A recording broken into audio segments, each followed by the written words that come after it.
ಮನುಷ್ಯನ ಮನಸ್ಸಿನಲ್ಲಿ ಕ್ರೌರ್ಯ ಯಾವ ಪ್ರಮಾಣದಲ್ಲಿ ನೆಲೆಸಿದೆ ಅನ್ನೋದನ್ನ ಅಳಿಯೋದಕ್ಕೆ ಯಾವುದೇ ಮಾಪನಗಳಿಲ್ಲ. ಆದ್ರೆ ಒಂದೊಂದ್ಸಲ ಸಾಮಾನ್ಯ ಮನುಷ್ಯರಲ್ಲೂ ತೀರಾ ಸಾಮಾನ್ಯ ಕಾರಣಕ್ಕೆ ಕೊಲ್ಲೋ ಹಂತಕ್ಕೆ ಹೋಗುವಂತ ಕ್ರೌರ್ಯ ಇರುತ್ತೆ ಅನ್ನತ್ತೆ ನಮ್ಮ ಇವತ್ತಿನ ಈ ಕಥೆ. ನಮ್ಮ ಇವತ್ತಿನ ಕ್ರೈಮ್ ಫೈಲ್ ಪುಟಗಳು ತಳ್ಕೊಳ್ಳೋದು ಒಂದು ನವಿರಾದ ಪ್ರೇಮ ಕಥೆಯೊಂದಿಗೆ. ದಿಲೀಪನ್ ಕುಟುಂಬ ಹಳ್ಳಿ ತೊರೆದು ಸಿಟಿ ಸೇರಿದ್ರು.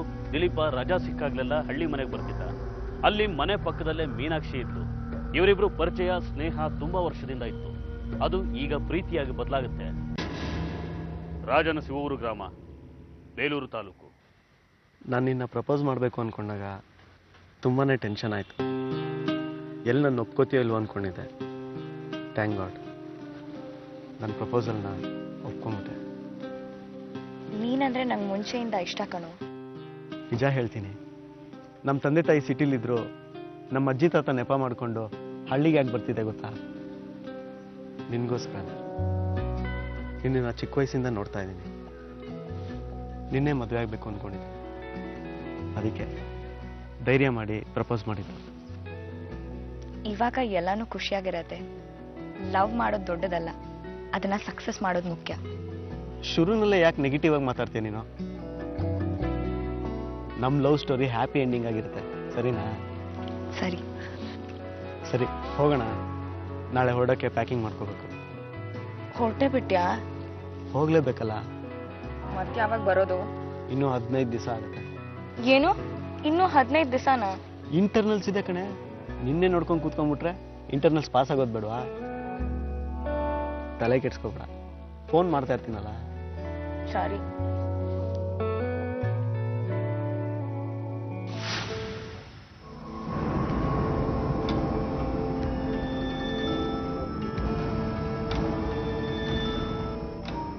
ಹೇಳ್ಮೀನಾ, ನೀನ್ ಯಾವಾಗ ಬರ್ತೀಯಾ? ಇನ್ನೂ ಊರಿಗೆ ಬಂದು 2 ದಿವಸ ಆಗಿಲ್ಲ. ಆಗ್ಲೇ ಯಾವಾಗ ಬರ್ತಿದ್ಯಾ ಅಂತ ಕೇಳ್ತಿದ್ದಿಲ್ಲ. ಇನ್ನೂ 15 ದಿವಸ ಆಗುತ್ತೆ. ಅದೆಲ್ಲ ನಂಗೆ ಗೊತ್ತಿಲ್ಲ. ನೀನ್ ಈಗ್ಲೇ ಬಾ. ಈಗ್ಲೇನಾ? ಈಗ್ಲೇ ಅಂದ್ರೆ ಹೇಗ್ ಬರಕ್ ಸಾಧ್ಯ? ರಜಾ ಇಲ್ಲ ನಂಗೆ. ಸರಿ, ಭಾನುವಾರ ಬರ್ತೀಯಾ? ಸೋಮವಾರದಿಂದ ನಂಗೆ ಇಂಟರ್ನಲ್ಸ್ ಇದೆ. ಹೇಗ್ ಬರಕ್ ಸಾಧ್ಯ? ನಾನು ಓದ್ಕೋಬೇಕು. ಇಷ್ಟಕ್ಕೂ ಏನು ಅರ್ಜೆಂಟ್ ವಿಷಯ? ನಮ್ಮ ಅಣ್ಣನ್ಗೆ ನಮ್ಮಿಬ್ರು ವಿಚಾರದಲ್ಲಿ ಏನೋ ಅನುಮಾನ ಬಂದಿದೆ ಅನ್ಸುತ್ತೆ. ನಾನು ನಿನ್ ಜೊತೆ ಫೋನಲ್ಲಿ ಮಾತಾಡೋದು ಕೇಳಿಸ್ಕೊಂಡಿದ್ದಾನೋ ಏನೋ.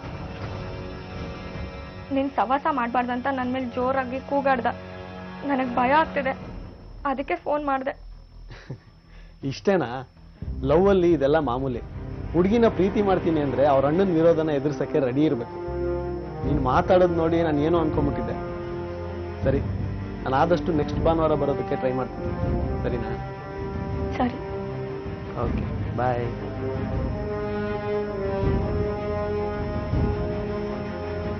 ಮೀನಾಕ್ಷಿ ಮನೆಯಲ್ಲಿ ಅವಳಿಗೆ ಮದುವೆ ಮಾಡೋದ್ರ ಬಗ್ಗೆ ಮಾತುಕತೆ ನಡೆಯೋಕೆ ಶುರು ಆಗುತ್ತೆ. ದಿಲೀಪ ಮತ್ತು ಮೀನಾಕ್ಷಿ ಪ್ರೀತಿಗೆ ಅವರು ಸೊಪ್ಪು ಹಾಕೋದಿಲ್ಲ. ಜಾತಿ ಗೀತಿ ಸಮಸ್ಯೆ ಆಗಿರಲೇ ಇಲ್ಲ, ಯಾಕೆಂದ್ರೆ ಇಬ್ರದು ಒಂದೇ ಜಾತಿ. ಆದ್ರೆ ಮೀನಾಕ್ಷಿ ಮನೆಯವರ ಈ ವಿರೋಧಕ್ಕೆ ಮುಖ್ಯ ಕಾರಣ ಅಂದ್ರೆ ದಿಲೀಪ ಇನ್ನೂ ಓದ್ತಾ ಇರೋ ಹುಡುಗ. ಅವನು ಓದು ಮುಗಿಸಿ ಕೆಲ್ಸಕ್ಕೆ ಸೇರಿ ಮದುವೆ ಆಗೋಕೆ ಇನ್ನೂ ಎಷ್ಟು ಟೈಮ್ ಬೇಕು, ಜೊತೆಗೆ ಕೆಲಸ ಆದ್ರೂ ಅಷ್ಟು ಸುಲಭವಾಗಿ ಸಿಗುತ್ತಾ ಅನ್ನೋ ಆತಂಕ. ಈ ವಿಚಾರನ ಮೀನಾಕ್ಷಿ ದಿಲೀಪನ್ಗೂ ಮುಟ್ಟಿಸ್ತಾಳೆ. ನಮ್ಮ ಅಣ್ಣನ್ ಕಣ್ತಪ್ಸ್ ಬರೋಷ್ಟರಲ್ಲಿ ಎಷ್ಟು ಕಷ್ಟ ಆಯ್ತು ಗೊತ್ತಾ? ಏನ್ ನಗ್ತಿದ್ಯಾ? ಹೀಗೆ ನಗ್ತಾ ಕೂತಿರು. ನಮ್ಮನೇಲಿ ನನಗೆ ಬೇರೆ ಹುಡುಗನ್ ನೋಡಿ ಮದ್ವೆ ಮಾಡ್ತಾರೆ. ನಮ್ಮನೇಲಿ ಗಂಡು ನೋಡ್ತಿದಾರೋ ನನಗೆ? ಅಷ್ಟೇ ತಾನೆ, ಮದುವೆ ಆಗಿಲ್ವಲ್ಲ? ನೀನ್ ಹೀಗೆ ಇದ್ರೆ ಅದು ಒಂದಿನ ಆಗೋಗ್ಬಿಡತ್ತೆ. ಈಗ ಏನ್ ಮಾಡು ಅಂತೆ ನನ್ನ? ಆದಷ್ಟು ಬೇಗ ನಿಮ್ಮ ಅಪ್ಪ ಅಮ್ಮನ ನಮ್ಮನೆ ಕಳ್ಸಿ ಹೆಣ್ ಕೇಳಕ್ ಹೇಳು. ಅದಕ್ಕಿನ್ನೂ 1 ವರ್ಷ ಟೈಮ್. ಏನು 1 ವರ್ಷನಾ?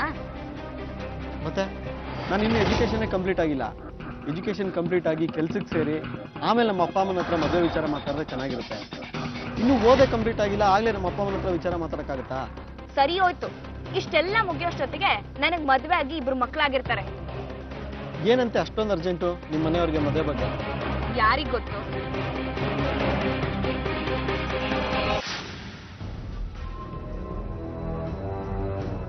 ಏನ್ ದಿಲೀಪ, ಬಸ್ ಕಾಯ್ತಾ ಇದೀಯಾ? ಹೌದು. ಹಾಗಾದ್ರೆ ಚಿಕ್ಕಮಂಗ್ಳೂರ್ ಕಡೆಗೆ ಹೊರಟೆ ಏನು? ಹೊರಟೆ. ಆಯ್ತಾ ಮಾತಾಡಿದ್ದು? ನೋಡ್ ದಿಲೀಪ, ನಿನಗೆ ಸಿಟಿ ಬೇಜಾರಾಯ್ತು ಅಂದ್ರೆ ಹಳ್ಳಿಗೆ ಬಾ. ನಿಮ್ಮ ತಾತನ ಮನೇಲಿರು. ಅದಕ್ಕೂ ನನಗೂ ಯಾವುದೇ ರೀತಿಯಾದಂಥ ಸಂಬಂಧ ಇಲ್ಲ. ನಿನ್ನ ನೆಂಟಸ್ತಿಕೆ ಏನಿದ್ರು ನಿಮ್ಮ ತಾತನ ಮನೇಲಿ. ಅದನ್ನ ಮುಗಿಸ್ಕೊಂಡು ಸೀದಾ ಹೋಗ್ತಾ ಇರಬೇಕು. ಅದನ್ನ ಬಿಟ್ಟು ನನ್ನ ತಂಗಿ ತಂಟೆಗೆ ಏನಾದ್ರೂ ಬಂದ್ರೆ ನಾನು ಸುಮ್ಮನೆ ಇರೋದಿಲ್ಲ. ನಾನು ಏನ್ ಮಾಡ್ಬಾರ್ದು ಮಾಡ್ದೆ ಅಂತ ಈ ತರ ಮಾತಾಡ್ತಾ ಇದ್ಯಾ ನೀನು? ನೀನು ಏನು ಮಾಡ್ತಾ ಇದೀಯಾ, ಏನು ಮಾಡ್ತಾ ಇಲ್ಲ ಎಲ್ಲ ನನಗೆ ಚೆನ್ನಾಗಿ ಗೊತ್ತು. ನೀನು ಮೀನಾಕ್ಷಿ ಸುದ್ದಿಗೆ ಬರಬಾರ್ದು ಅಷ್ಟೇ.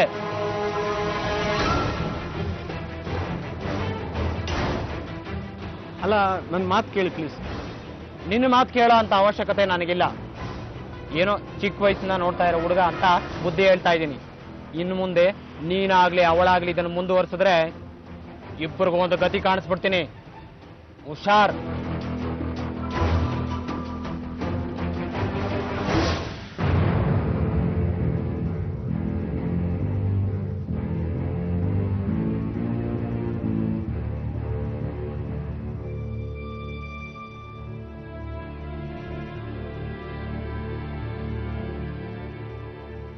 ಹೇಳು ದಿಲೀಪ್. ಮೀನಾ, ನಿಮ್ಮ ಅಣ್ಣ ಸಿಕ್ಕಿದ್ದ ಕಣೆ. ಅಣ್ಣನ? ಎಲ್ಲಿ? ಏನ್ ಹೇಳ್ದ? ತುಂಬಾನೇ ಮಾತಾಡ್ದ. ನೀನು ಹೇಳಿದ್ದು ನಂಗೆ ಅರ್ಥ ಆಯ್ತು ಮೀನಾ. ನಿಮ್ಮ ಮನೇಲಿ 1 ವರ್ಷನೂ ಕಾಯಲ್ಲ ಅನ್ಸುತ್ತೆ. ಅದಕ್ಕೆ ನಾನೊಂದು ತೀರ್ಮಾನಕ್ಕೆ ಬಂದಿದ್ದೀನಿ. ಏನು? ನಿನಗೆ ನನ್ನ ಮೇಲೆ ನಂಬಿಕೆ ಇದೆಯಾ? ಇದೆ. ಸರಿ, ನೀನು ನನ್ನ ಮದುವೆ ಆಗೋಕ್ಕೆ ಮನ್ಸಾರ ಒಪ್ಪಿದ್ಯಲ್ವಾ? ಹೌದು ಹೌದು ಅಂತ ಎಸ್ಸಲ್ಲಿ ಹೇಳಿ. ಸರಿ, ನಾನು ನಮ್ಮ ಅಪ್ಪ ಅಮ್ಮನ್ನ ನಿಮ್ಮ ಮನೆಗೆ ಕಳಿಸ್ತಾ ಇದ್ದೀನಿ. ಆದಷ್ಟು ಬೇಗ ಕಳ್ಸು, ಅದಕ್ಕೆ ನಾನು ಕಾಯ್ತಿರೋದು. ಸರಿ, ಸದ್ಯದಲ್ಲೇ ಅವ್ರು ನಿಮ್ಮ ಮನೆಗೆ ಬರ್ತಾರೆ, ಆಯ್ತಾ?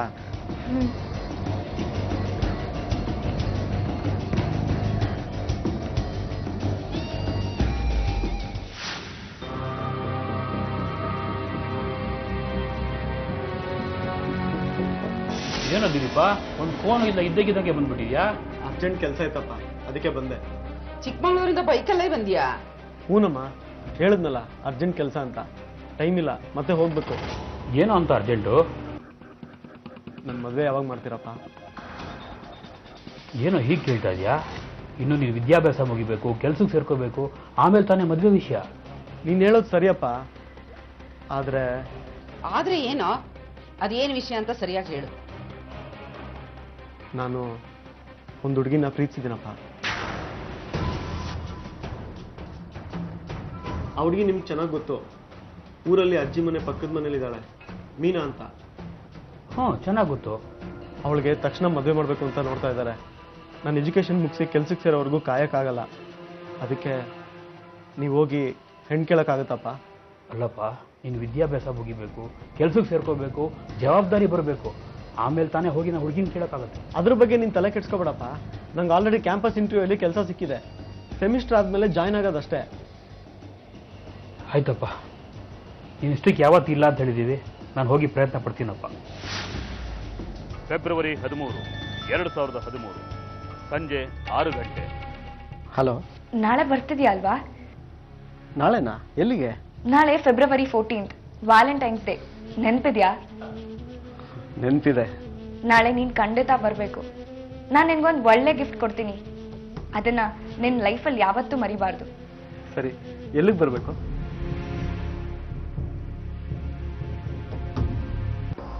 ಆವತ್ತು ಫೆಬ್ರವರಿ 14, ಪ್ರೇಮಿಗಳ ದಿನ.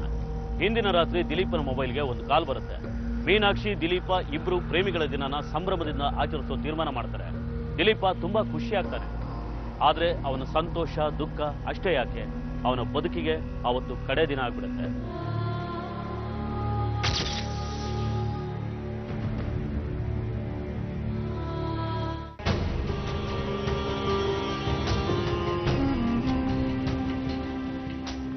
ಏನ್ರಿ ಅದು card? Sir, Chikmagalur college student sir. Okay, ಅದ್ರಲ್ಲಿ ಅವ್ರ ಮನೆಯವ್ರ ಫೋನ್ ನಂಬರ್ ಇದ್ರೆ ಫೋನ್ ಮಾಡಿ ತಿಳಿಸಿ ಅವ್ರಿಗೆ. ಸರಿ ಸರ್.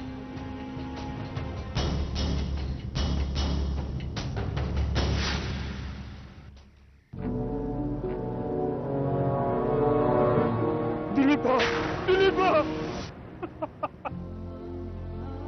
ದಿಲೀಪ.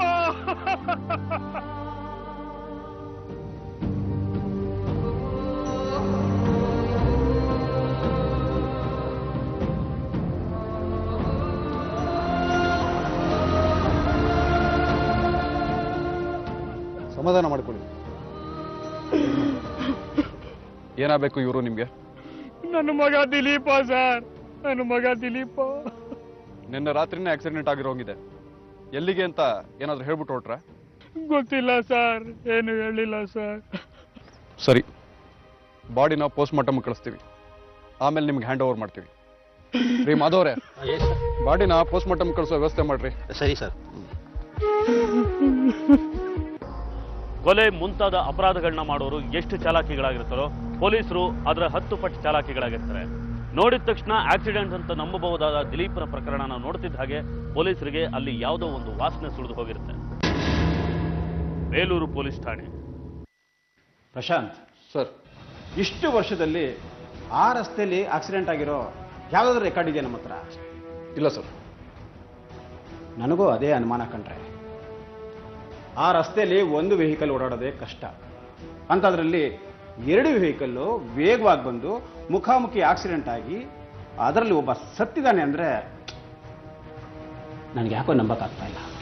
ನನಗೂ ಹಾಗೆ ಅನ್ನಿಸ್ತಾ ಇದೆ ಸರ್. ನೋಡಿ ಸರ್, ನಾವು ಮಹಜರ್ ಮಾಡ್ಬೇಕಾದ್ರೆ ತೆಗೆದಿರೋ ಫೋಟೋದಲ್ಲಿ ಆ ವೆಹಿಕಲ್ಲು ರೈಟ್ ಸೈಡ್ ಬಿದ್ದಿದ್ರೆ ದಿಲೀಪನ್ ಬಾಡಿ ಬಂದು ಎಡಗಡೆ ಬಿದ್ದಿದೆ. ಜೊತೆಗೆ ಸ್ಪಾಟಲ್ಲಿ ನಮಗೊಂದು ಟವಲ್ ಬೇರೆ ಸಿಕ್ಕಿದೆ ಸರ್.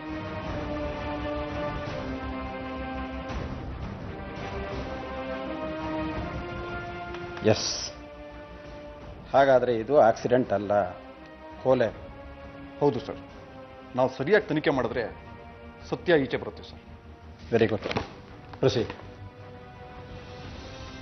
Thank you. ನಿಮ್ಮ ಮಗ ನಿಮ್ಮ ಮನೆಯಿಂದ ಹೋಗ್ಬೇಕಾದ್ರೆ ಎಲ್ಲಿ ಹೋಗ್ತೀನಿ ಅಂತ ಏನಾದರೂ ಹೇಳ್ಬಿಟ್ಟು ಹೋಗಿದ್ನಾ? ಅವನು ಬೇಲೂರಿಗೆ ಯಾಕೆ ಬಂದಂತಾನೆ ಗೊತ್ತಿಲ್ಲ ಸರ್. ಅಂದ್ರೆ ಅವನು ಎಲ್ಲಿ ಹೋಗ್ತೀನಿ ಅಂತ ಹೇಳ್ಬಿಟ್ಟು ಹೋಗಿರ್ಲಿಲ್ವಾ? ಅವನು ನಮ್ಮ ಜೊತೆಲಿಲ್ಲ, ಚಿಕ್ಕಮಂಗ್ಳೂರಲ್ಲಿ ಹಾಸ್ಟೆಲ್ ಇದ್ದಾನೆ ಸರ್. ಅಲ್ಲಿ ಯಾಕಿದ್ದ? ಅವ್ನು ಹಾಸ್ಟೆಲ್ ಇದ್ದು ಓದ್ತಾ ಇದ್ದಾನೆ ಸರ್. ರಜೆ ಸಿಕ್ಕಿದಾಗ ಆಗಾಗ ಬರೋರು. ಯಾಕೆ ಸರ್, ಏನಾಯ್ತು ಸರ್? ನಿಮ್ಮ ಮಗಂದು ಆಕ್ಸಿಡೆಂಟ್ ಅಲ್ಲ, ಕೊಲೆ ಅಂತ ಅನುಮಾನ ಬಂದಿದೆ. ಕೊಲೆನಾ? ಅಯ್ಯೋ ದೇವ್ರೆ, ನನ್ನ ಮಗ ಕೊಲೆ ಆಗೋದಕ್ಕೆ ಅಂತದ್ದು ಏನ್ ಮಾಡಿದ್ದ ಸರ್ ಅವನು? ಯಾರು ಅವನನ್ನ ಕೊಲೆ ಮಾಡಿದ್ದು? ಅದೇ ವಿಚಾರವಾಗಿ ನಾವು ತನಿಖೆ ಮಾಡ್ತಿದ್ದೀವಿ. ಯಾರು ಏನು ಅಂತ ನಮಗೆ ಗೊತ್ತಾಗಬೇಕು. ನಿಮ್ಮ ಮಗ ಕಾಲೇಜ್ನಲ್ಲಾಗಲಿ ಹೊರಗಡೆ ಆಗಲಿ ಯಾರ ಜೊತೆಗಾದ್ರೂ ಜಗಳ ಮಾಡ್ಕೊಂಡಿದ್ನ? ಅವನ ಸ್ವಭಾವ ಹೇಗಿತ್ತು? ಇಲ್ಲ ಸರ್, ಅವನು ಅಂಥವನಲ್ಲ. ಯಾರ ಜೊತೆನೂ ಜಗಳ ಮಾಡ್ಕೊಳ್ಳೋನಲ್ಲ. ಅವನಾಯ್ತು, ಅವ್ನ ಕೆಲಸ ಆಯ್ತು, ಇದ್ಬಿಡ್ತಿದ್ದ ಸರ್. ಕಡೆಯದಾಗಿ ಅವ್ನು ನಿಮ್ಮ ಮನೆಗೆ ಬಂದಿದ್ದು ಯಾವಾಗ? ಹೋದ ತಿಂಗಳು ಬಂದಿದ್ದ ಸರ್. ಅರ್ಜೆಂಟಾಗಿ ಮಾತಾಡಬೇಕಾಗಿದೆ ಅಂದ್ಬಿಟ್ಟು ಒಂದು ಅರ್ಧ ಗಂಟೆ ಬಂದ್ಬಿಟ್ಟು ಹೋದ ಸರ್. ಅಷ್ಟು ಅರ್ಜೆಂಟಾಗಿ ಯಾಕೆ ಬಂದಿದ್ರು? ಅವನು ಒಂದು ಹುಡುಗಿನ ಪ್ರೀತಿಸ್ತಾ ಇದ್ದ. ಆ ಹುಡುಗಿಗೆ ಅವ್ರ ಮನೆಯಲ್ಲಿ ಬೇರೆ ಸಂಬಂಧ ನೋಡ್ತಾ ಇದ್ರು. ನಾವು ಹೋಗಿ ಹೆಣ್ಣು ಕೇಳಬೇಕು ಅಂತ ಬಂದು ಕೇಳ್ದ. ಆದರೆ ನಾವು ಇನ್ನು ಓದ್ತಾ ಇದೆಯಾ, ಈಗಲೇ ಯಾಕೋ ಅಂದ್ವಿ. ಹಠ ಮಾಡ್ದ. ಆದರೆ ಅವನ ಆಸೆ ಯಾಕೆ ಅಡ್ಡಿ ಬರಬೇಕು ಅಂತ, ಆಯ್ತಪ್ಪ ಕೇಳ್ಕೊಂಬರ್ತೀವಿ ಅಂತ ಹೇಳಿದ್ವಿ. ಆಮೇಲೆ ಏನಾಯ್ತು? ನಾನು ಅವ್ರ ಮನೆಗೆ ಹೋಗಿ ಹೆಣ್ಣು ಕೇಳಿದೆ ಸರ್. ಪರಿಚಯಿಸಿದ್ರೆ ಏನು ತೊಂದರೆ ಇಲ್ಲ ಅಂತ ಹೇಳಿದ್ರು. ನಾ ಇನ್ನು ಬರ್ತೀನಿ. ಇವತ್ತಷ್ಟೇ ನೋಡಕ್ಕೆ ಬಂದಲ್ಲ, ಅದಕ್ಕೆ ಜಾತಕ ತರಲಿಲ್ಲ. ಪರವಾಗಿಲ್ಲ ಬಿಡಿ ಸರ್, ನೀವು ಮನೆಗೆ ಹೋಗಿ ಜಾತಕನ ಪೋಸ್ಟ್ ಮಾಡಿ, ನಾನು ಜ್ಯೋತಿಷ್ಯರ ಹತ್ರ ತೋರಿಸಿ ಆಮೇಲೆ ಏನು ಅಂತ ನಿಮ್ಗೆ ಫೋನ್ ಮಾಡಿ ತಿಳಿಸ್ತೀವಿ. ಆಯ್ತಪ್ಪ, ನಾವು ಹೋಗಿ ಜಾತಕನ ಕೂಡಲೇ ಪೋಸ್ಟ್ ಮಾಡ್ತೀನಿ. ಬರ್ತೀನಿ.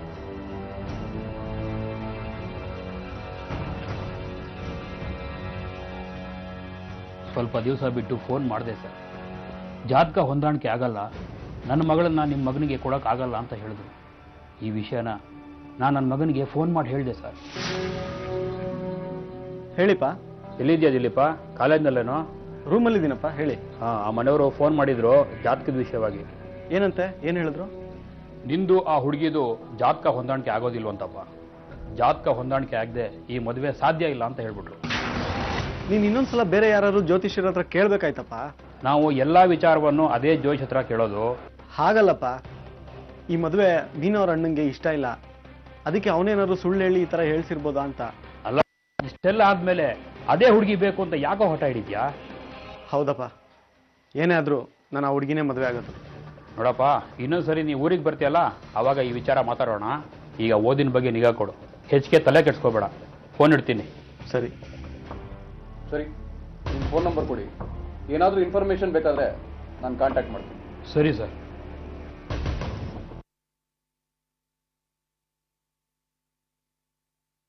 ಕ್ಷೇತ್ರದಲ್ಲಿ 20 ರಿಂದ 30 ವರ್ಷದ ಅನುಭವ ಇದೆ ನನಗೆ. ಹಾಗಿದ್ರು ದಿಲೀಪ ಮತ್ತೆ ಮೀನಾಕ್ಷಿ ಜಾತಕ ಹೊಂದ್ತಾ ಇಲ್ಲ ಅಂತ ಯಾಕೆ ಹೇಳಿದ್ರಿ? ಯಾವ ದಿಲೀಪ, ಯಾವ ಮೀನಾಕ್ಷಿ? ನೆನಪಿಸ್ಕೊಳ್ಳಿ ಸರ್, ನಮ್ಮ ಜಾಗಕ್ಕೆ 10 ಜನ ಬರ್ತಾ ಇರ್ತಾರೆ, 10 ಜಾತಕಗಳು ಬರುತ್ತವೆ. ಯಾರದ್ದು ಯಾವುದು ಅಂತ ಜ್ಞಾಪಕ ಇಟ್ಕೊಳ್ಳಿಕ್ಕಾಗತ್ತೆ ಸರ್? ಶಂಕರಣ್ಣನ ಮಗಳು ಮೀನಾಕ್ಷಿ. ಶಂಕರಣ್ಣನ ಮಗಳು ಮೀನಾಕ್ಷಿಗೆ. ದಿಲೀಪನ್ ಜಾತಕಕ್ಕೂ ಮೀನಾಕ್ಷಿ ಜಾತಕಕ್ಕೂ ಚೆನ್ನಾಗಿ ಹೊಂದಾಣಿಕೆ ಆಗಿತ್ತು. ಹುಡುಗಿ ಅಣ್ಣನೇ ಬಂದು ಆ ಜಾತಕ ಹೊಂದಾಣಿಕೆ ಆಗಿಲ್ಲ ಅಂತ ಸುಳ್ಳು ಹೇಳು ಅಂತ ಹೇಳ್ದ. ಮೊದಲೇ ಅವನು ಜೋರು, ಇದೇ ಊರಿನವನು, ಹಾಗಂತ ಹೂ ಅಂದೆ. ಅದು ಅಲ್ಲದೆ ನನಗೆ ಗಂಡಿನವ್ರ ಮನೆಯಿಂದ ಯಾವತ್ತೂ ಏನು ಫೋನ್ ಕಾಲ್ಸ್ ಬರಲೇ ಇಲ್ಲ. ಹುಡುಗಿ ಕಡೆಯವರೇನೆ ಜಾತಕ ಹೊಂದಾಣಿಕೆ ಆಗಿಲ್ಲ ಅಂತ ಅವರೇ ಹೇಳ್ಕೊಂಡು ತಿರುಗಾಡ್ತಾ ಇದ್ದಾರೆ. ಸರ್, ಇದರಲ್ಲಿ ನಂದೇನು ತಪ್ಪಿಲ್ಲ ಸರ್. ಹೇಗಾದ್ರೂ ಮಾಡಿ ಮೀನಾಕ್ಷಿನ ದಿಲೀಪನ ದೂರ ಮಾಡಿ ಅವಳನ್ನ ಬೇರೆಯವ್ರಿಗೆ ಮದುವೆ ಮಾಡಿಕೊಡೋ ಉದ್ದೇಶ ಮೀನಾಕ್ಷಿ ಮನೆಯವ್ರದ್ದಾಗಿರುತ್ತೆ. ಇದೇ ಕಾರಣಕ್ಕೆ ಅವರು ಜಾತಕ ಹೊಂದಲಿಲ್ಲ ಅಂತ ಸುಳ್ಳು ನೆಪ ಹೇಳ್ತಾರೆ. ಈ ನಡುವೆ ದಿಲೀಪಂಗೂ ಮೀನಾಕ್ಷಿ ಅಣ್ಣನಿಗೂ ಜಗಳವಾದ ಮಾಹಿತಿ ಲಭ್ಯ ಆಗುತ್ತೆ. ಇದೇ ಜಾಡು ಹಿಡಿದು ಮುಂದುವರಿತಾರೆ ಪೊಲೀಸರು. ಶಿವು ಅಂದ್ರೆ ನೀವೇನ್ರಿ? ಹೌದು ಸರ್. ಸ್ಟೇಷನ್ ಹತ್ರ ಬನ್ನಿ. ಸ್ಟೇಷನ್ ಹತ್ರನಾ? ಯಾಕೆ ಸರ್? ಯಾಕೆ ಏನು ಅಂತ ಅಲ್ಲಿ ಡೀಟೇಲ್ ಆಗಿ ಹೇಳ್ತೀವಿ ಸರ್. ಬನ್ರಿ. ಮೊದಲು ವಿಷಯ ಏನೋ ಅಂತ ಹೇಳಿ. ಬನ್ರಿ, ಅಲ್ಲಿ ಡೀಟೇಲ್ ಆಗಿ ಹೇಳ್ತೀವಿ. ಕರ್ಕೊಂಬರಯ್ಯ. ಸರ್ ಬನ್ರಿ. ಶಿವು, ನಿನಗೆ ದಿಲೀಪ ಗೊತ್ತಿರಬೇಕಲ್ಲ? ಗೊತ್ತು ಸರ್, ಅದೇ ಮೊನ್ನೆ ಆಕ್ಸಿಡೆಂಟ್ ಆಗಿ ತೀರ್ಕೊಂಡಲ್ಲ ಆ ದಿಲೀಪನ. ವೆರಿ ಗುಡ್, ಸರಿಯಾಗಿ ಹೇಳಿದ್ರಿ. ಆದರೆ ಅದು ಆಕ್ಸಿಡೆಂಟ್ ಅಲ್ಲ, ಕೊಲೆ. ನಮಗಿಂತ ನಿಮಗೆ ಚೆನ್ನಾಗಿ ಗೊತ್ತಿರಬೇಕಲ್ಲ ಸರ್. ನೀವೇನು ಹೇಳ್ತಾ ಇದ್ದೀರಾ? ನನಗೊಂದು ಗೊತ್ತಾಗ್ತಾ ಇಲ್ಲ. ಅನ್ನೆಸೆಸರಿ ಟೈಮ್ ವೇಸ್ಟ್ ಮಾಡಬೇಡಿ. ದಿಲೀಪನ ಕೊಲೆ ಯಾಕೆ ಮಾಡಿದ್ರಿ? ನೇರವಾಗಿ ಹೇಳಿ ಸರ್. ಏನ್ ಮಾತಾಡ್ತಾ ಇದ್ದೀರಾ ಸರ್? ನಾನು ಯಾಕೆ ದಿಲೀಪನ್ ಕೊಲೆ ಮಾಡಲಿ? ಯಾಕೆ ಏನು ಅನ್ನೋ ಕಾರಣನ ನಾವು ಹುಡುಕಾಗಿದೆ. ದಿಲೀಪನಿಗೆ ನೀವು ಬಿಟ್ಟರೆ ಇನ್ಯಾರು ವಿರೋಧಿಗಳಿರಲಿಲ್ಲ. ದಿಲೀಪ ನಿಮ್ಮ ತಂಗಿನ ಇಷ್ಟಪಟ್ಟಿದ್ದ, ನಿಮ್ಗೆ ಅದು ಇಷ್ಟ ಇರಲಿಲ್ಲ. ನೀವು ಹೇಳೋ ಅಷ್ಟು ಹೇಳಿದ್ರಿ, ಕೊನೆಗೆ ಅವನನ್ನು ಮುಗಿಸ್ಬಿಟ್ರಿ. ಸರ್, ನನ್ನ ತಂಗಿನ ದಿಲೀಪ ಇಷ್ಟಪಟ್ಟಿದ್ದು ನಿಜ, ಆದರೆ ನಮ್ಮ ಫ್ಯಾಮಿಲಿಯಲ್ಲಿ ಈ ಮದುವೆಗೆ ಯಾರಿಗೂ ಇಷ್ಟ ಇರಲಿಲ್ಲ ಸರ್. ಈ ವಿಚಾರವಾಗಿ ಹೋಗಿ ನಾನು ಯಾಕೆ ಸರ್ ದಿಲೀಪನ್ ಕೊಲೆ ಮಾಡಲಿ? ಇದನ್ನೆಲ್ಲ ಯಾರು ಸರ್ ನಿಮ್ಗೆ ಹೇಳಿದ್ದು? ಯಾರು ಹೇಳಿದ್ರು, ಯಾಕೆ ಹೇಳಿದ್ರು ಅದು ನಿನಗೆ ಅನಾವಶ್ಯಕ. ದಿಲೀಪನ ಕೊಲೆ ಯಾಕೆ ಮಾಡಿದೆ ಅದನ್ನು ಹೇಳು. ಇಲ್ಲ ಸರ್, ನಾನು ಈ ಕೊಲೆ ಮಾಡಿಲ್ಲ ಸರ್. ಮತ್ತೆ ಜೋಯಿಸ್ ಹತ್ರ ಹೋಗಿ ಸುಳ್ಳು ಹಾಕಿ ಹೇಳ್ಸಿದ್ರಿ. ಸರ್, ದಿಲೀಪ ನನ್ನ ತಂಗಿಯಿಂದ ಬಿದ್ದಿದ್ದು ನಿಜ. ನಾನೇ ಒಂದು 2-3 ಸಲ ಅವ್ನಿಗೆ ಎಚ್ಚರಿಕೆನೂ ಕೊಟ್ಟಿದ್ದೆ. ಆದರೆ ಅವ್ನು ನೇರವಾಗಿ ಅವ್ರ ತಂದೆ ನಮ್ಮ ಮನೆಗೆ ಕಳಿಸ್ಬಿಡೋದಾ? ಅವ್ರ ಫ್ಯಾಮಿಲಿಗೂ ನಮ್ಮ ಫ್ಯಾಮಿಲಿಗೂ ತುಂಬ ವರ್ಷದ ನಂಟು. ನೇರವಾಗಿ ಹೆಣ್ಣು ಕೊಡೋಕೆ ಆಗೋದಿಲ್ಲ ಅಂತ ಹೇಳೋದು ಕಷ್ಟ ಆಗ್ತಾ ಇತ್ತು. ಅದಕ್ಕೆ ನಾನೇ ನೇರವಾಗಿ ಜೋಯಿಸ್ರ ಹತ್ರ ಹೋದೆ. ನಮಸ್ಕಾರ ಜೋಯಿಸ್ರೆ. ಪಾಪ ಶಿವ, ನಿನ್ನ ತಂಗಿ ಜಾತಕ ಎಲ್ಲ ಗುಣಗಳು ಹೊಂದಾಣಿಕೆ ಆಗಿದೆ. ಈ ಜಾತಕ ಹೊಂದಾಣಿಕೆ ಆಗದೆ ಇದ್ರೇನು ಚೆನ್ನಾಗಿತ್ತೇನೋ. ಯಾಕಪ್ಪ? ಯಾಕೆ ಏನು ಅಂತ ಕೇಳಬೇಡಿ. ಈ ಜಾತಕ ಹೊಂದಾಣಿಕೆ ಆಗಲಿಲ್ಲ ಅಷ್ಟೇ. ಏನಪ್ಪ, ಹೊಂದಾಣಿಕೆ ಆಗಿರೋ ಜಾತಕನ ಹೊಂದಾಣಿಕೆ ಆಗಿಲ್ಲ ಅಂತ ಹೇಗಪ್ಪ ಹೇಳೋದು? ನಿಮ್ಮ ಹುಡುಗ ನಮಗೆ ಬೇಡ ಅಂತ ನೇರವಾಗಿ ಹೇಳೋಕ್ಕಾಗೋದಿಲ್ಲ. ಅದಕ್ಕೇನೆ ಇಷ್ಟಕ್ಕೂ ಈ ದಿಲೀಪ ಯಾರು ಅಂತ ಗೊತ್ತಾ? ಯಾರು? ನಮ್ಮ ಮನೆ ಪಕ್ಕದಲ್ಲಿದ್ದಾರಲ್ಲ ಶಿವಶಂಕರಪ್ಪ, ಅವ್ರ ಮೊಮ್ಮಗ. ಶಿವಶಂಕರಪ್ಪ ಅವ್ರ ಮೊಮ್ಮಗನ? ಓ, ಶಿವಶಂಕರಪ್ಪ ಅವರು ನನಗೆ ಚೆನ್ನಾಗೇ ಗೊತ್ತು. ಏನೇ ವಿಚಾರ ಇದ್ರು ಅವರು ನನ್ನ ಹತ್ರನೇ ಬರೋದು ಕೇಳಲಿಕ್ಕೆ. ಅದಕ್ಕೆ ಜೋಯಿಸ್ರೆ ನಿಮ್ಮ ಹತ್ರ ಹೇಳ್ತಾ ಇರೋದು. ಅವ್ರೇನಾದರೂ ಫೋನ್ ಮಾಡಿ ಕೇಳಿದ್ರೆ ಈ ಜಾತಕ ಹೊಂದಾಣಿಕೆ ಆಗಲಿಲ್ಲ ಅಂತ ಅಷ್ಟೇ ಹೇಳಬೇಕು. ಏನಪ್ಪ, ನನ್ನ ಬಾಯಲ್ಲಿ ಸುಳ್ಳು ಹೇಳಿಸ್ತೀಯ? ಹೇಳಲೇಬೇಕು, ಇಲ್ಲ ಅಂದ್ರೆ ನನ್ನ ವಿಷಯ ಗೊತ್ತಲ್ಲ. ಜೋಯಿಸ್ರಿಗೆ ಜಾತಕ ಹೊಂದಲಿಲ್ಲ ಅಂತ ಸುಳ್ಳು ಹೇಳಿ ಅಂತ ಹೇಳಿದೆ. ಅದಾದ್ಮೇಲೆ ಬೆಂಗಳೂರಿಂದ ನನ್ನ ತಂಗಿ ನೋಡೋಕೆ ಒಂದು ಒಳ್ಳೆ ಹುಡುಗ ಬಂದ. ಒಳ್ಳೆ ಕೆಲಸದಲ್ಲಿ ಬೇರೆ ಇದ್ದ.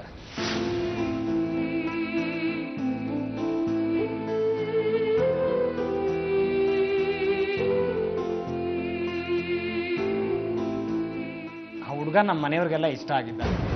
ನಾವೆಲ್ಲ ಒಪ್ಕೊಂಡು ಮದುವೆ ನಿಶ್ಚಯನೂ ಮಾಡಿದ್ವಿ. ಆದರೆ ಈ ದಿಲೀಪ ನನ್ನ ತಂಗಿ ಬೆನ್ನು ಬಿಡಲೇ ಇಲ್ಲ ಸರ್. ಆಗಾಗ ಫೋನ್ ಮಾಡಿ ಮಾತಾಡ್ತಾನೆ ಇದ್ದ. ಆಗ ನಾನು ಅವ್ನು ನೋಡ್ಕೊಂಡು ಚಿಕ್ಕಮಂಗ್ಳೂರ್ಗೆ ಹೋದೆ ಸರ್. ಶಿವು, ಕೂತ್ಕೋ ಶಿವು. ಏನ್ ದಿಲೀಪ ಆಗ್ತಾ ಇದೆಯಾ? ಆಶ್ಚರ್ಯ ಏನಿಲ್ಲ, ಕೂತ್ಕೋಬಾ ಶಿವು. ನಿನ್ ಜೊತೆ ಕೂತ್ಕೊಂಡು ನಾನಿಲ್ಲ ಹರಟೆ ಹೊಡಿಯಕ್ಕೆ ಬಂದಿಲ್ಲ. ನನ್ನ ತಂಗಿಗೆ ಒಳ್ಳೆ ಗಂಡು ಬಂದು ಮದುವೆ ನಿಶ್ಚಯ ಆಗಿದೆ. ಆದರೂ ನೀನು ಫೋನ್ ಮಾಡೋದು ಬಿಟ್ಟಿಲ್ಲ.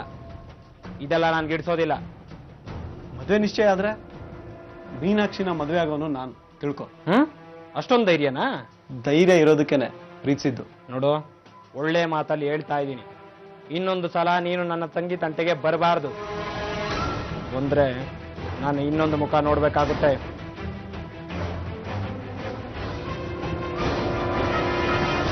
ನಾನು ಹೋಗಿ ಬೈದ್ ಬಂದಿನಂತೂ ನಿಜ ಸರ್. ಅದಾಗಿ 15 ದಿನನೂ ಇಲ್ಲ, ಅವ್ನಿಗೆ ಆಕ್ಸಿಡೆಂಟ್ ಆಯ್ತು ಅಂತ ಸುದ್ದಿ ಬಂತು. ಸದ್ಯ ಪೀಡ ತೊಲಗ್ತಲ್ಲ ಅಂತ ನಾವು ಸುಮ್ಮನಾದ್ವಿ. ಅಂಥದ್ರಲ್ಲಿ ನಾನೇ ಕೊಲೆಗಾರ ಅಂತ ಹೇಳ್ತಾ ಇದ್ದೀರಲ್ಲ ಸರ್. ಶಿವ, ಬೇರೆ ಯಾರ ಮೇಲೆ ಅನುಮಾನ ಬರೋದಕ್ಕೆ ಸಾಧ್ಯನೇ ಇಲ್ಲ. ಏನು ನಡೀತು ನಿಜ ಹೇಳೋ. ಸರ್, ನಾನು ಯಾಕೆ ಸರ್ ಕೊಲೆ ಮಾಡಲಿ?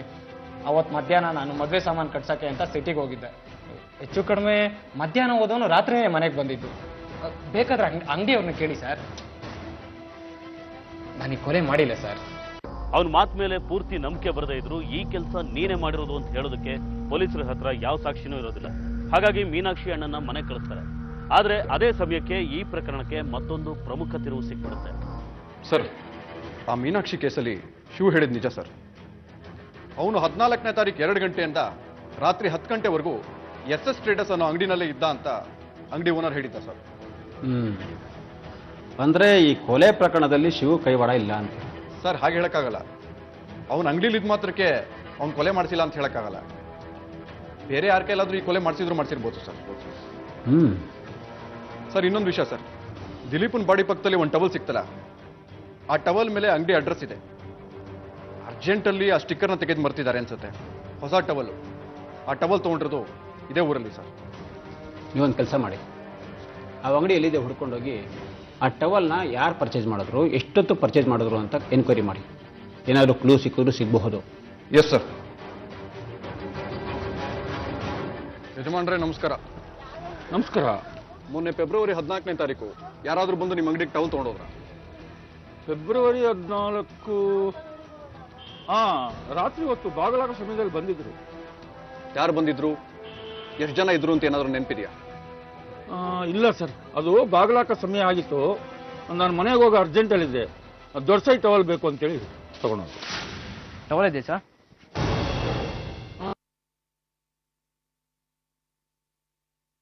ಚೌಕಾಸಿ ಮಾಡಲ್ಲ ಸರ್.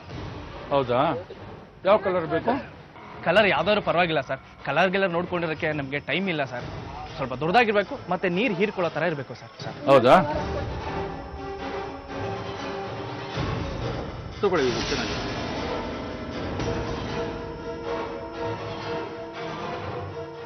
ಎಷ್ಟು ಸರ್? 200 ರೂಪಾಯಿ. ತಗೊಳ್ಳಿ ಸರ್. Thank you sir. ಇಷ್ಟೇ ಸರ್ ನಡೆದಿದ್ದು. ಯಾವ ವೆಹಿಕಲ್ ಅಂದ್ರಿ? ಟಾಟಾ ಸುಮೋ ಅನ್ಸುತ್ತೆ ಸರ್. ಅದರಿಂದ ಒಂದು ಮೋಟರ್ ಬೈಕ್ ಕೂಡ ಇತ್ತು. ಒಳಗಡೆ ಯಾರು ಇದ್ರು ಅಂತ ಏನಾದರೂ ಗಮನಿಸಿದ್ರಾ? ಇಲ್ಲ ಸರ್, ಅದು ರಾತ್ರಿ ತುಂಬಾ ಹೊತ್ತಾಗ್ಬಿಟ್ಟಿತ್ತು. ಬಾಗ್ಲಾಕ ಸಮಯ, ಮನೆಗೆ ಹೋಗೋ ಅರ್ಜೆಂಟಲ್ಲಿದೆ. ಹಾಗಾಗಿ ನಾನು ಗಮನಿಸ್ಲಿಲ್ಲ. ಯಾಕೆ ಸರ್, ಏನು ಸರ್ ವಿಷಯ? ಮೊನ್ನೆ ಆಕ್ಸಿಡೆಂಟ್ ಆಯ್ತಲ್ಲ ಆ ಇಕ್ಕಟ್ ರೋಡಲ್ಲಿ, ಆ ಬಾಡಿ ಪಕ್ಕ ಒಂದು ಟವಲ್ ಬಿದ್ದಿತ್ತು. ಆ ಟವಲ್ ಮೇಲೆ ನಿಮ್ಮ ಅಂಗಡಿ ಅಡ್ರೆಸ್ ಇತ್ತು. ಅದಕ್ಕೆ ವಿಚಾರಣೆ ಮಾಡ್ಕೊಂಡು ಹೋಗೋಣ ಅಂತ ಬಂದೆ. ಅದು ಆಕ್ಸಿಡೆಂಟ್ ಅಲ್ಲ, ಕೊಲೆ ಅಂತ ಅನುಮಾನ ಬಂದಿದೆ. ಕೊಲೆನಾ? ಹೌದು. ಆ ಗಾಡಿಗಳು ಯಾವ ಕಡೆ ಹೋಯ್ತು ಅಂತ ಏನಾದರೂ ಗಮನಿಸಿದ್ರಾ? ಹೀಗೆ ಹೋಯ್ತು ಸರ್, ಬೆಂಗಳೂರು ಕಡೆನೇ ಹೋಯ್ತು ಅನ್ಸುತ್ತೆ ಮೋಸ್ಟ್ಲಿ. ಈ ಪ್ರಕರಣದಲ್ಲಿ ಶಿವು ಅಲ್ಲದೆ ಇನ್ಯಾರ್ದ ಕೈವಾಡ ಇದೆ ಅನ್ನಿಸ್ತಾ ಇದೆ ಸರ್. ಶಿವನೇ ಆಗಿದ್ರೆ ಆ ಬಾಡಿನ ಬೇಲೂರಿಗೋ ಅಥವಾ ಹಳ್ಳಿಲಿರೋ ಜಮೀನ್ ಕಡೆಗೋ ಸಾಗಿಸ್ತಿದ್ದ. ಬೆಂಗಳೂರು ಕಡೆ ಯಾಕೆ ಸಾಗಿಸ್ತಿದ್ದ ಸರ್? ನನಗೂ ಯಾಕೋ ಈ ಕೊಲೆನಲ್ಲಿ ಬೇರೆಯವರು ಶಾಮೀಲಾಗಿದ್ದಾರೆ ಅಂತ ಅನುಮಾನ ಇದೆ ಸರ್. ದಿಲೀಪನ್ ಮೊಬೈಲ್ಗೆ ಕೊನೆದಾಗ ಕಾಲ್ ಮಾಡಿರೋರು ಯಾರು ಸರ್? ಆ ಮೀನಾಕ್ಷಿದು ಅಂತ ಗೊತ್ತಾಯ್ತು. 13ನೇ ತಾರೀಕು ರಾತ್ರಿ ಒಂದ್ಸರಿ ಫೋನ್ ಮಾಡಿದ್ದಾಳೆ. 14ನೇ ತಾರೀಕು 2 ರಿಂದ 3 ಸತಿ ಫೋನ್ ಮಾಡಿದ್ದಾಳೆ ಸರ್. ಇವ್ರೇನಾದ್ರೂ ಓಡೋಗೋ ಪ್ಲಾನ್ ಮಾಡಿದ್ರಾ? ಸರ್, ಇದ್ರೂ ಇರ್ಬೋದು ಸರ್. ಫೆಬ್ರವರಿ 14 ವ್ಯಾಲೆಂಟೈನ್ಸ್ ಡೇ ಆದ್ರಿಂದ ಚಾನ್ಸಸ್ ಇದೆ ಸರ್. ನೀವೊಂದು ಕೆಲಸ ಮಾಡಿ, ಹೇಳಿ ಸರ್. ಮೀನಾಕ್ಷಿ ಮೊಬೈಲ್ ಕಾಲಿಗೆ ತರಿಸಿ. ಓಕೆ. ನಮ್ಗೇನಾದ್ರೂ ಕ್ಲೂ ಸಿಕ್ಕಿದ್ರು ಸಿಗಬಹುದು. Okay sir. ದಿಲೀಪನ್ ಕೊಲೆಯಲ್ಲಿ ಮೀನಾಕ್ಷಿ ಮನೆಯವರಲ್ಲದೆ ಬೇರೆ ಯಾರ್ದೋ ಕೈವಾಡ ಇರಬಹುದು ಅನ್ನೋ ಅನುಮಾನ ಈ ಟವಲ್ ಸಾಕ್ಷಿಯಿಂದ ಹುಟ್ಕೊಡುತ್ತೆ. ಆದ್ರೆ ಅವರೆಲ್ಲ ಯಾರು? ಎಲ್ಲಿಂದಲೋ ಬಂದು ದಿಲೀಪನ್ನ ಕೊಂದು ವಾಪಸ್ ಆಗೋ ಉದ್ದೇಶ ಆದ್ರೂ ಏನು ಅನ್ನೋದು ಮಾತ್ರ ಯಾರಿಗೂ ಗೊತ್ತಾಗೋದಿಲ್ಲ. ಆಗ ಬರುತ್ತೆ ದಿಲೀಪನ ಫೋನ್ ಕಾಲ್ ಡೀಟೇಲ್ಸ್. ಕೊಲೆ ಆಗಿದ್ದ ದಿವಸ ಮೀನಾಕ್ಷಿ ದಿಲೀಪಂಗೆ ಅಷ್ಟೇ ಅಲ್ಲ, ಪ್ರತಾಪ್ ಅನ್ನೋ ಹುಡುಗಂಗೂ ಫೋನ್ ಮಾಡಿದ್ದಾಳೆ ಸರ್. ಪ್ರತಾಪ್? ಈ ಪ್ರತಾಪ ಯಾರ್ರಿ? ಅದೇ ಸರ್, ಈ ಮೀನಾಕ್ಷಿಗೆ ಮದುವೆ ಗೊತ್ತಾಯ್ತಲ್ಲ ಆ ಹುಡುಗ. ಈಗ ಅವರಿಬ್ರು ಮದುವೆ ಆಗಿದ್ದಾರೆ ಸರ್. ಮೀನಾಕ್ಷಿ ದಿಲೀಪನ್ ತಾನೇ ಪ್ರೀತಿ ಮಾಡ್ತಾ ಇದ್ದಿದ್ದು? ಹೌದು ಸರ್. ಅಷ್ಟೇ ಅಲ್ಲ ಸರ್, ಕೊಲೆ ಆದ ದಿನ ಅಂದ್ರೆ ಫೆಬ್ರವರಿ 14 ಮಧ್ಯರಾತ್ರಿ ಕೂಡ ಪ್ರತಾಪ್ ಮತ್ತೆ ಮೀನಾಕ್ಷಿ ಮಾತಾಡಿದ್ದಾರೆ. ನನಗನ್ನಿಸ್ತಾ ಇದೆ ಇದು ಶುಭತರ ಪ್ರಕರಣ ಇರಬಹುದಾ ಅಂತ. ನನಗೂ ಹಾಗೆ ಅನ್ಸುತ್ತೆ ಸರ್. ನೀವೊಂದು ಕೆಲಸ ಮಾಡಿ, ಹೋಗಿ ಶುಭನ ಕರ್ಕೊಂಡು ಬನ್ನಿ. ಎನ್ಕ್ವೈರಿ ಮಾಡಿದ್ರೆ ಎಲ್ಲ ಗೊತ್ತಾಗುತ್ತೆ. Okay sir. ಇಲ್ಲಿಂದ ಪ್ರಕರಣ ಬೇರೆ ದಿಕ್ಕನ್ನೇ ಹಿಡಿಯುತ್ತೆ. ಇದು ಸುಮಾರು ವರ್ಷಗಳ ಹಿಂದೆ ನಡೆದ ಶುಭ ಕಥೆ ಅಂತ ಪ್ರಕರಣನೇ ಆಗಿರ್ಬೋದು ಅಂತ ಪೊಲೀಸರು ಅನುಮಾನ ಪಡ್ತಾರೆ. ಮೀನಾಕ್ಷಿಯ ಫೋನ್ ಕಾಲ್ ಡೀಟೇಲ್ಸ್ ಬಂದ ಮೇಲೆ ಅವರ ಅನುಮಾನಕ್ಕೆ ಮತ್ತಷ್ಟು ಪುಷ್ಟಿ ಸಿಗುತ್ತೆ. ಮೀನಾಕ್ಷಿನ ವಿಚಾರಣೆ ಮಾಡದೆ ಈ ತನಿಖೆ ಮುಂದೆ ಸಾಗೋದೇ ಇಲ್ಲ ಅನ್ನೋ ತೀರ್ಮಾನಕ್ಕೆ ಬರೋ ಪೊಲೀಸರು ಮೀನಾಕ್ಷಿನ ವಿಚಾರಣೆ ಮಾಡ್ತಾರೆ.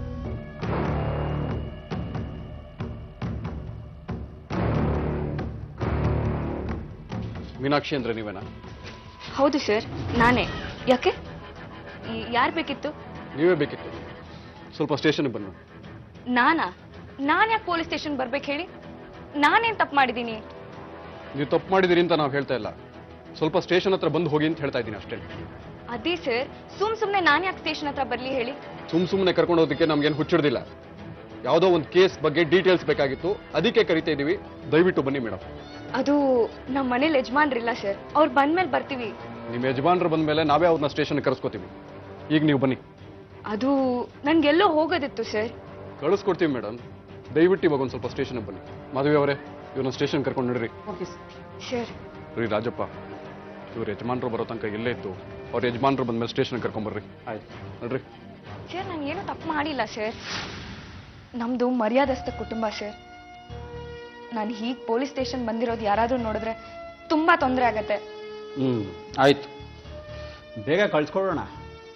ನಾವು ಕೇಳೋ ಪ್ರಶ್ನೆಗೆ ನೇರವಾಗಿ ಬೇಗ ಉತ್ತರ ಹೇಳಿದ್ರೆ ನೀವು ಬೇಗ ಮನೆಗೆ ಹೋಗ್ಬೋದು. ಹೇಳಿ, ದಿಲೀಪ ನಿಮಗೆ ಹೇಗೆ ಪರಿಚಯ? ಯಾವ ದಿಲೀಪ ಸರ್? ಅದೇ ಮೊನ್ನೆ ಆಕ್ಸಿಡೆಂಟ್ ಆಗಿ ತಿರ್ಕೊಂಡಲ್ಲ, ಆ ದಿಲೀಪ. ನನಗೆ ಯಾವ ದಿಲೀಪನೂ ಗೊತ್ತಿಲ್ಲ ಸರ್. ಆ ಹೆಸರಿನವರು ಯಾರು ಪರಿಚಯ ಇಲ್ಲ ನನಗೆ. ಓ, ಹಾಗಾದ್ರೆ ನೀವು ಅಪರಿಚಿತರಿಗೆಲ್ಲ ಫೋನ್ ಮಾಡ್ತಾ ಇರ್ತೀರಿ. ಫೆಬ್ರವರಿ 13ನೇ ತಾರೀಕು ರಾತ್ರಿ ನೀವು ದಿಲೀಪನ್ ಫೋನ್ ಮಾಡಿ ತುಂಬಾ ಹೊತ್ತು ಮಾತಾಡಿದ್ದೀರಿ. ಅದರ ಕಾಲ್ ಡೀಟೇಲ್ಸು ನಮ್ಮ ಹತ್ರ ಇದೆ. ನನಗೆ ಅವ್ನು ನೆನ್ಸ್ಕೊಳ್ಳೋಕ್ಕೂ ಇಷ್ಟ ಇಲ್ಲ ಸರ್, ಅದಕ್ಕೆ ಹಾಗೆ ಹೇಳ್ದೆ.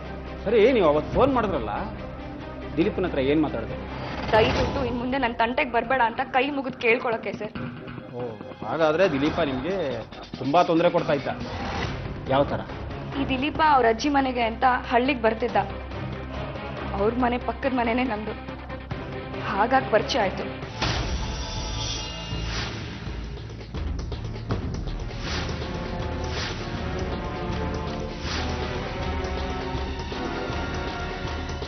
ಒಂದಿನ ದಿಲೀಪ ನನ್ನನ್ನು ಪ್ರಪೋಸ್ ಮಾಡ್ದ ಸರ್.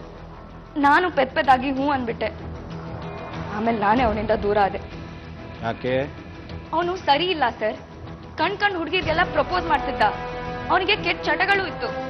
ಅದಕ್ಕೆ ಗೊತ್ತಾದ್ಮೇಲೆ ನಾನೇ ಅವನ ಹತ್ರ ಜಗಳ ಆಡ್ದೆ. ಏನಾಯ್ತು ನಿಮಗೆ? ಯಾಕೆ ಈ ತರ ಆಡ್ತಾ ಇದೀಯಾ? ನಿನಗೆ ತುಂಬಾ ಹುಡುಗಿ ಸವಾಸ ಇದೆ ಅಂತ ನನಗೆ ಚೆನ್ನಾಗಿ ಗೊತ್ತಿದೆ. ಮೀನಾ, ಯಾರೋ ನನ್ನ ಬಗ್ಗೆ ಸುಳ್ಳು ಹೇಳಿದ್ದಾರೆ. ನಾನೇ ನೋಡಿದೀನಿ. ನಿನ್ನೆ ನೀನ್ ಯಾವ್ದೋ ಹುಡುಗಿ ಜೊತೆ ಮಾತಾಡ್ತಿದ್ದ. ಅವರೆಲ್ಲ ನನ್ನ ಕ್ಲಾಸ್ಮೇಟ್ಸು. ಪ್ರಾಜೆಕ್ಟು ನೋಟ್ಸು ಅಂತ ಮಾತಾಡೋದು ಇದ್ದೇ ಇರುತ್ತೆ. ನಿನ್ನ ಎಕ್ಸ್ಪ್ಲನೇಷನ್ ಸಾಕು. ದಯವಿಟ್ಟು ನನ್ನ ಪಾಡಿಗೆ ನನ್ನನ್ನು ಬಿಟ್ಬಿಡು. ನಮ್ಮ ಮನೇಲಿ ನನಗೆ ಮದ್ವೆ ಮಾಡಕ್ ನೋಡ್ತಿದ್ದಾರೆ. ಇನ್ನು ಮುಂದೆ ನನ್ ಸವಾಸ ಮಾಡ್ಬೇಡ ಅಷ್ಟೇ. ಮೀನಾ, ಮೀನಾ ಅರ್ಥ ಮಾಡ್ಕೋ. ಒಂದ್ ನಿಮಿಷ ಮೀನಾ. ಸರ್, ಇವರೇ ಸರ್, ಮೀನಾಕ್ಷಿ ಗಂಡ ಪ್ರತಾಪ್ ಅಂತ. ನಮಸ್ಕಾರ ಸರ್. ಏನ್ ವಿಷಯ ಸರ್? ಅವ್ರು ಹೇಳ್ತಾರೆ, ಕರ್ಕೊಂಡೋಗಿ ವಿಚಾರಣೆ ಮಾಡಿ. ಅಲ್ಲ ಸರ್, ಏನ್ ವಿಷಯ ಅಂತ ಅವ್ರು ಹೇಳ್ತಾರೆ. ಹೋಗಿ ನಡಿಯಪ್ಪ, ನಾನು ಹೇಳ್ತೀನಿ. ಏನಾಯ್ತು ಸರ್? ಬಾ, ನಾನು ಹೇಳ್ತೀನಿ, ನಡಿ. ಅಲ್ಲ ಸರ್. ಹೇಳಿ. ಆಮೇಲೆ ಇಷ್ಟೆಲ್ಲ ಆದ್ರೂ ಪದೇ ಪದೇ ನಾನು ಫೋನ್ ಮಾಡಿ ಮಾತಾಡಕ್ ಟ್ರೈ ಮಾಡ್ತಿದ್ದ. ಈ ಮಧ್ಯೆ ನನ್ನ ನೋಡಕ್ಕೆ ಗಂಡ್ಗಳು ಬರ್ತಿದ್ರು. ಈ ಮಧ್ಯೆ ದಿಲೀಪಿನ ಕಾಟ ಇನ್ನೂ ಜಾಸ್ತಿ ಆಗ್ತಾ ಹೋಯ್ತು. ಯಾಕೆ ನನ್ನನ್ನು ಸತಾಯಿಸ್ತಾ ಇದೀಯಾ? ನನ್ನ ತಂಟೆಗೆ ಬರ್ಬೇಡ ಅಂತ ಹೇಳಿದೆ ತಾನೆ ನಿನ್ಗೆ? ದಯವಿಟ್ಟು ನನ್ನನ್ನು ಬಿಟ್ಬಿಡು. ಬಿಡಕ್ ಆಗಲ್ಲ ಮೀನಾ, ಪ್ರೀತಿಸಿದೀನಿ ನಿನ್ನ.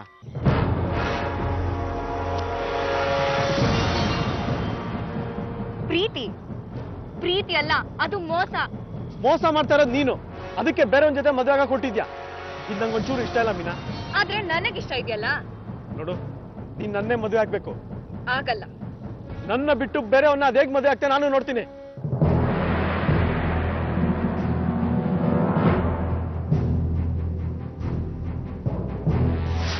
ದಿಲೀಪ್ ತಂದೆ ಮಾತಾಡ್ಬೇಕು ಅಂತ ನಮ್ಮ ಮನೆಗೆ ಬಂದಿದ್ರು. ಅದೇ ಟೈಮ್ಗೆ ಪ್ರತಾಪನು ನಾನು ನೋಡ್ಬೇಕಂತ ಬಂದಿದ್ದ. ಆಗ ನಮ್ಮ ಅಣ್ಣ ನನ್ನ ಹತ್ರ ಮಾತಾಡ್ದ ಸರ್.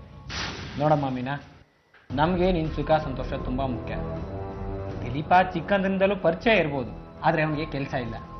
ಪ್ರತಾಪ ಒಳ್ಳೆ ಕೆಲಸದಲ್ಲಿದ್ದಾನೆ. ನಿನ್ನನ್ನು ಪ್ರತಾಪನ ಕೊಟ್ಟು ಮದುವೆ ಮಾಡಬೇಕು ಅಂತ ನಮ್ಮೆಲ್ಲರ ಇಷ್ಟ. ನಿನ್ನಿಷ್ಟ ಏನಮ್ಮ? ಪ್ರತಾಪ ಒಳ್ಳೆಯವ್ರಣ್ಣ. ನನ್ನ ಫ್ರೆಂಡ್ ಮದ್ವೆಲಿ ಅವ್ರ ಪರಿಚಯ ಆಯ್ತು. ನಿಮ್ಮೆಲ್ರಿಗೂ ಇಷ್ಟ ಅಂದ್ರೆ ನನ್ನಿಷ್ಟನೂ ಅದೇ. ನನಗೆ ದಿಲೀಪ್ ಬೇಡ.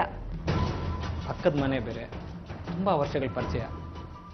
ಹುಡುಗಿನ ಕೊಡೋಕ್ಕಾಗೋದಿಲ್ಲ ಅಂತ ನೇರವಾಗಿ ಹೇಳೋದು ಹೇಗೆ ಅಂತ ಅಪ್ಪನ ಕಷ್ಟ. ಇದಕ್ಕೆ ನಾನೇನೋ ಒಂದು ದಾರಿ ಮಾಡ್ತೀನಿ. ಸರಿ, ನಾನು ಸ್ವಲ್ಪ ಜೋಯಿಸ್ರ ಮನೆಗೆ ಹೋಗಿ ಬರ್ತೀನಿ. ಅಮ್ಮ ಕೇಳಿದ್ರೆ ಹೇಳಮ್ಮ. ಸರಿ. ನನಗೂ ಪ್ರತಾಪ್ಗೂ ಮದುವೆ ಡೇಟ್ ಕೂಡ ಫಿಕ್ಸ್ ಆಯ್ತು. ದಿಲೀಪ ಹುಚ್ಚಿನ ತರ ಆಡಕ್ ಶುರು ಮಾಡ್ದ. ನನಗ್ ಬೆದರಿಕೆನೂ ಹಾಕ್ದ. ನೋಡ್ ಮೀನಾ, ನೀನ್ ನನ್ನ ಬಿಟ್ಟು ಬೇರೆ ಯಾರನ್ನಾದ್ರೂ ಮದ್ವೆ ಆದ್ರೆ ನಾನು ನಿಜವಾಗ್ಲೂ ಸಹಿಸಲ್ಲ. ಇನ್ನೂ ಕಾಲ ಮಿಂಚಿಲ್ಲ, ಯೋಚನೆ ಮಾಡು. ಯೋಚನೆ ಮಾಡಕ್ಕೆ ಏನು ಉಳ್ದಿಲ್ಲ.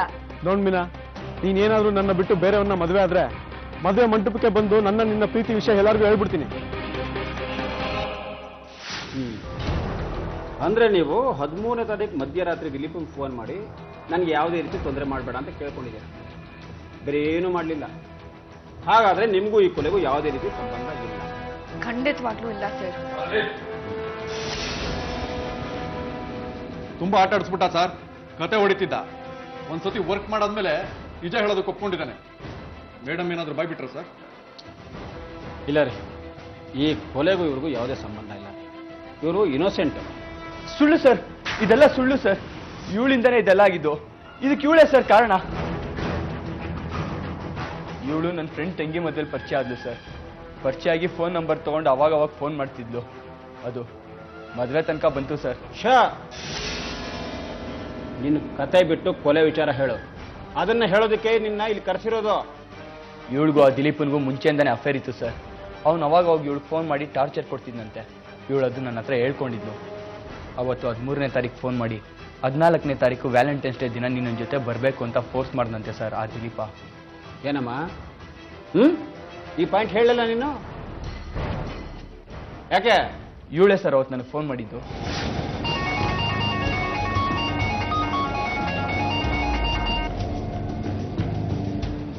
ಹಲೋ ಮೀನಾ, ಹೇಳು. ನನ್ನನ್ನು ಮರ್ತು ಬಿಡಿ. ಬೇರೆ ಯಾವ್ದಾದ್ರು ಹುಡುಗಿ ಜೊತೆ ಮದುವೆ ಆಗಿ. ಏನ್ ಮಾತಾಡ್ತಿದ್ಯಾ ಮೀನಾ? ಏನಾಯ್ತು? ಈ ಮದುವೆ ಸಾಧ್ಯ ಇಲ್ಲ. ಇನ್ 3 ದಿನದಲ್ಲಿ ಮದುವೆ ಇಟ್ಕೊಂಡು ಯಾಕೇನೇನೋ ಮಾತಾಡ್ತಿದ್ಯಾ ಮೀನಾ? ನಾ ಹೇಳಿದ್ನಲ್ಲ ಆ ದಿಲೀಪ ನನಗೆ ತುಂಬಾ ಟಾರ್ಚರ್ ಕೊಡ್ತಿದ್ದಾನೆ. ನಾಳೆ ಅವನ ಜೊತೆ ಹೋಗ್ಬೇಕಂತೆ. ಇಲ್ಲ ಅಂದ್ರೆ ಮದ್ವೆ ಮಂಟಪಕ್ಕೆ ಬಂದು ಗಲಾಟೆ ಮಾಡ್ತೀನಿ ಅಂತ ಹೆದರಿಸ್ತಿದ್ದಾನೆ. ಹಾಗೇನಾದ್ರೂ ಆದ್ರೆ 1000 ಜನದ ಮುಂದೆ ಮರ್ಯಾದೆ ಹೋಗುತ್ತೆ. ಅದಕ್ಕೆ ಬೇಡ ಅಂತ ಹೇಳ್ತಿದ್ದೀನಿ. ಹಾಗೆಲ್ಲ ಮಾತಾಡ್ಬೇಡ ಮೀನಾ. ಸರಿ, ಈಗೇನ್ ಮಾಡ್ಬೇಕು ಹೇಳು? ಅವನು ಈ ಮದ್ವೆಗೆ ಬರಬಾರ್ದು, ಬಂದು ಗಲಾಟೆ ಮಾಡಬಾರ್ದು. ಹಾಗೆ ಮಾಡ್ಬೇಕು ಅವನಿಗೆ. ನಾಳೆ ತಾನು ಮದುವೆ ಆಗಬೇಕಾದ ಹುಡುಗಿ ಹೀಗೆ ತನ್ನ ಹಳೆ ಪ್ರೇಮಿಯಿಂದ ಚಿತ್ರಹಿಂಸೆ ಅನುಭವಿಸ್ತಿರೋದಕ್ಕೆ ಒಂದು ಅಂತ್ಯ ಹಾಡಲೇಬೇಕು ಅನ್ನೋ ತೀರ್ಮಾನಕ್ಕೆ ಬರೋ ಪ್ರತಾಪ್ ಒಂದು ಪ್ಲಾನ್ನ ರೆಡಿ ಮಾಡ್ತಾನೆ. ಅವನ ಆ ಪ್ಲಾನ್ಗೆ ಮೀನಾಕ್ಷಿ ಕೂಡ ಸಾಥ್ ಕೊಡ್ತಾಳೆ. ನಾನು ಹೇಳ್ದಂಗೆ ಅವನು ಫೋನ್ ಮಾಡಿ ಮಾತಾಡು.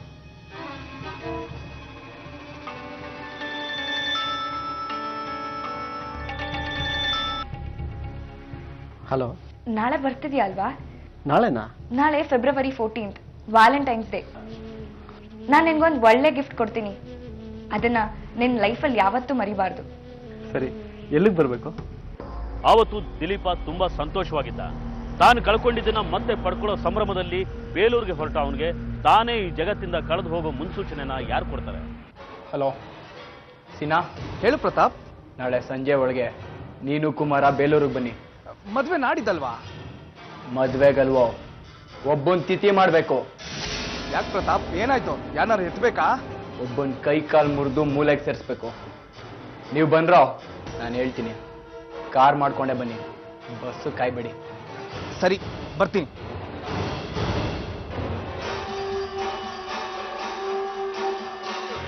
ಫೆಬ್ರವರಿ 14, 2013. ಸಾರಿ ಚಿನ್ನ, ಲೇಟ್ ಆಯ್ತು.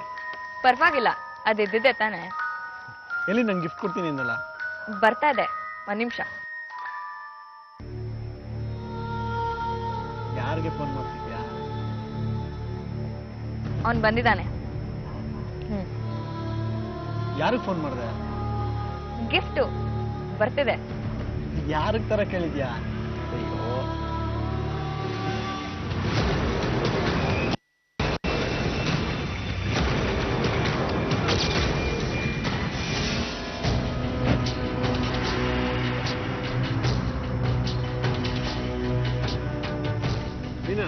ಯಾರು ಇರಲ್ಲ? ನಾನು ಹೇಳ್ತೀನಿ ರಾಜ, ಹೇಳ್ತೀನಿ. ಮೀನಾ, ನೀನು ಮನೆಗೆ ಹೊರಡು. ಒಂದು ನಿಮಿಷ ಮೀನಾ, ಯಾರು ಇರಲ್ಲ ಹೇಳು. ಏಯ್, ನಾನು ಹೇಳ್ತೀನಿ ಅಂದೆ ತಾನೇ, ಹೇಳ್ತೀನಿ. ನೀನು ಮನೆಗೆ ಹೊರಡೆ. ಏಯ್, ಯಾರೋ ನೀವೆಲ್ಲ? ಮೀನಾ, ಒಂದು ನಿಮಿಷ ಇರು ಮೀನಾ. ಗಿಫ್ಟ್ ಕೊಡ್ತಾರೆ, ಈಸ್ಕೊ. ಮೀನಾ, ಏಯ್, ಯಾರೋ ನೀವೆಲ್ಲ? ಅವಳು ನನ್ನ ಮದುವೆ ಆಗ್ತಾ ಇರೋ ಹುಡುಗಿ. ಅವಳು ಪದೇ ಪದೇ ಫೋನ್ ಮಾಡಿ ಯಾಕೆ ಟಾರ್ಚರ್ ಕೊಡ್ತಿದ್ಯಾ? ಮೀನಾನ ನಾನು ಚಿಕ್ಕ ವಯಸ್ಸಿಂದ ನೋಡ್ತಾ ಇದ್ದೀನಿ. ಅವಳನ್ನ ಮದುವೆ ಆಗೋನು ನಾನೇ, ತಿಳ್ಕೊ. ಯಾರ ಹತ್ರನೂ ಈ ಕಥೆಗಳು ಹೇಳ್ತಿದ್ಯಾ? ನೋಡಮ್ಮ, ಇದೆಲ್ಲ ಚೆನ್ನಾಗಿರಲ್ಲ. ನಿನ್ನ ಪಾಡಿಗೆ ನೀನಿದ್ರೆ ಸರಿ, ಇಲ್ಲ ಅಂದ್ರೆ ಕಥೆನೇ ಬೇರೆ ಆಗುತ್ತೆ. ಏನೋ ಮಾಡ್ತೀಯಾ? ಹೋಗ್ರ, ಸುಮ್ಮನೆ ಮಾಡೋ ಕೆಲಸ ಎಲ್ಲ.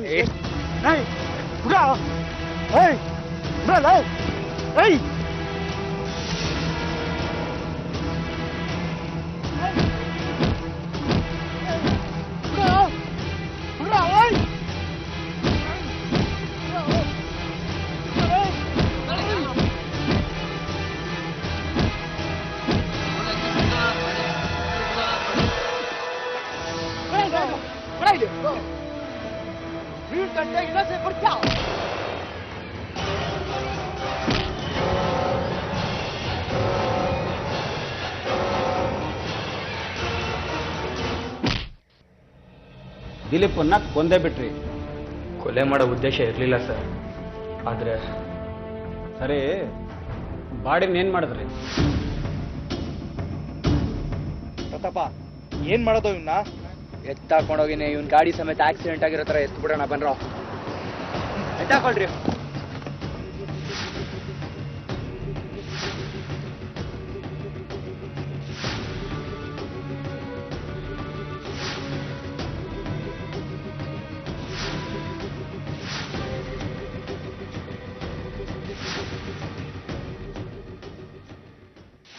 ಏನ್ ಮಾಡಿದ್ರು ರಕ್ತ ನಿಲ್ಲೇ ಇಲ್ಲ ಸರ್. ಅದಕ್ಕೆ ವಾಪಸ್ಸು ಸಣ್ಣ ರೋಡ್ ಹತ್ರ ಬಂದ್ವಿ.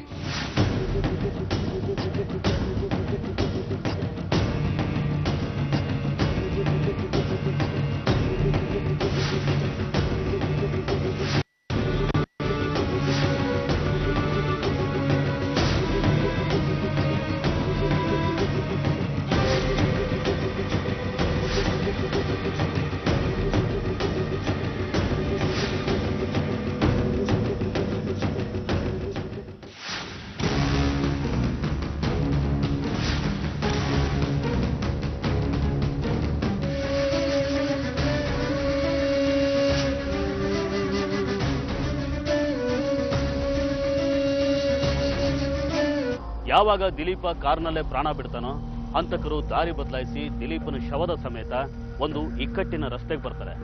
ಅಲ್ಲಿ ದಿಲೀಪನ ಶವನ ಒಂದು ಬೈಕ್ ಮೇಲೆ ಕೂರಿಸಿ ಅದನ್ನ ರಸ್ತೆ ಪಕ್ಕಕ್ಕೆ ನೂಕಿ ಅದು ಆಕ್ಸಿಡೆಂಟ್ ಅನ್ನೋ ಹಾಗೆ ಮಾಡಿ ನಿರಾಳವಾಗಿ ಮನೆ ಸೇರ್ಕೋತಾರೆ. ಕೊಲೆ ಮಾಡಿದ ಮಾರನೇ ದಿನಾನೇ ಪ್ರತಾಪ ಮೀನಾಕ್ಷಿ ಜೊತೆ ದಾರಿಗೆ ಕೈಯೊಡ್ಡಿದ್ದ. ಆದ್ರೆ ಕೊಲೆ ಮಾಡಿದವರು ತುಂಬಾ ದಿನ ನೆಮ್ಮದಿಯಿಂದ ಇರೋದಕ್ಕೆ ಪೊಲೀಸರು ಬಿಡಲ್ಲ. ಅಂತೂ ಮೀನಾಕ್ಷಿ ಸಹವಾಸ ಮಾಡಿ ಒಬ್ಬ ಕೈಲಾಸ ಸೇರ್ಕೊಂಡ. ನೀನು ಜಯ ಸೇರ್ತಾ ಇದೀಯ. ಏನಮ್ಮ ಮೀನಾಕ್ಷಿ, ನಿನ್ನಂತ 4 ಜನ ಇದ್ಬಿಟ್ರೆ ತಲೆಗಳು ಉರುಳೋಗುತ್ತೆ. ಅನ್ಯಾಯವಾಗಿ ಆ ಹುಡುಗನ್ ಕೊಂದ್ಬಿಟ್ರಲ್ಲ. ಕರ್ಕೊಂಡೋಗ್ರಿ, ಕರ್ಕೊಂಡೋಗ್ರಿ.